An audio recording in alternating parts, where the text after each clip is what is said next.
5 companies of the U.S. 7th Cavalry, commanded directly by George Armstrong Custer, were destroyed on June 25, 1876, at the Battle of the Little Bighorn. According to White Wolf, who was involved in the battle, many young men looked through the soldiers' pockets afterwards. They contained the square of green paper money.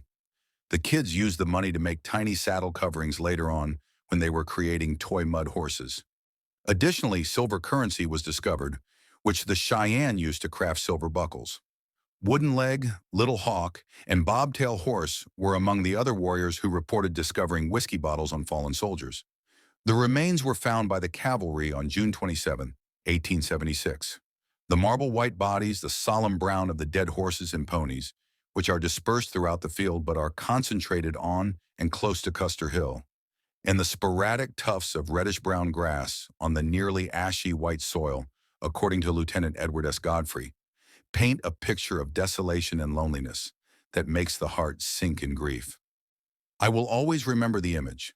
The general was just a few yards from the top of the hill, to the north, where Captain Tom Custer was located.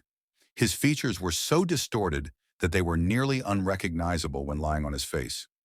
Others' arrows had been fired into his head, others into his back, and one, I seem to recall, had the head bent such that it was nearly impossible to pull out. With the exception of a small patch on the nape of his neck, almost all of his hair was scalped and his skull was crushed.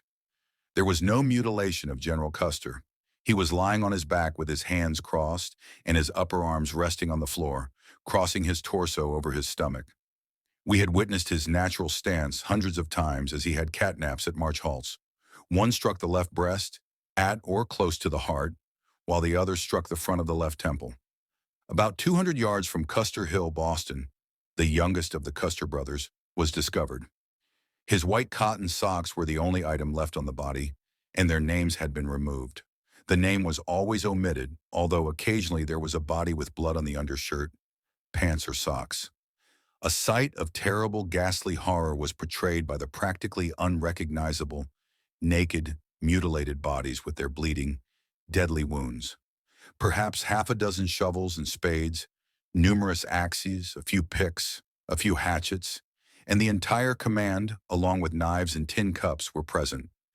We crossed the field, gave the bodies a thin layer of Mother Earth, and abandoned them in the middle of the huge wilderness, hundreds of miles away from friends, society, and wolves.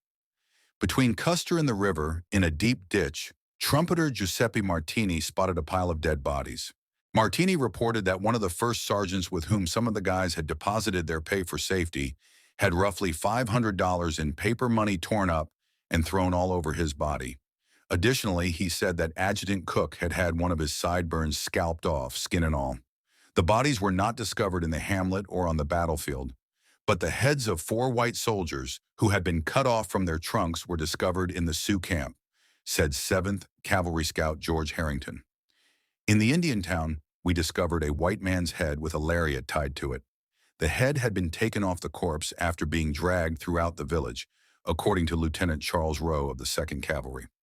Troopers were lassoed from their horses and carried to the center of the hamlet, where they were tied to trees and burned to death that night in front of their fellow members of Benteen's division, who were powerless to save them, according to survivor Jacob Adams.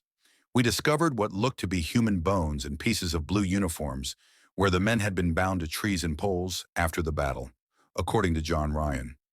Only one of the 5 guidons that Custer's soldiers had brought to the final stand was promptly retrieved, hidden beneath a fallen soldier's body. Corporal John Foley was the trooper attempting to flee on horseback.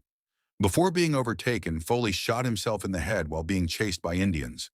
Sergeant Ferdinand Culbertson, a member of the burial party who found the flag, later came to be known as the Culbertson Guidon.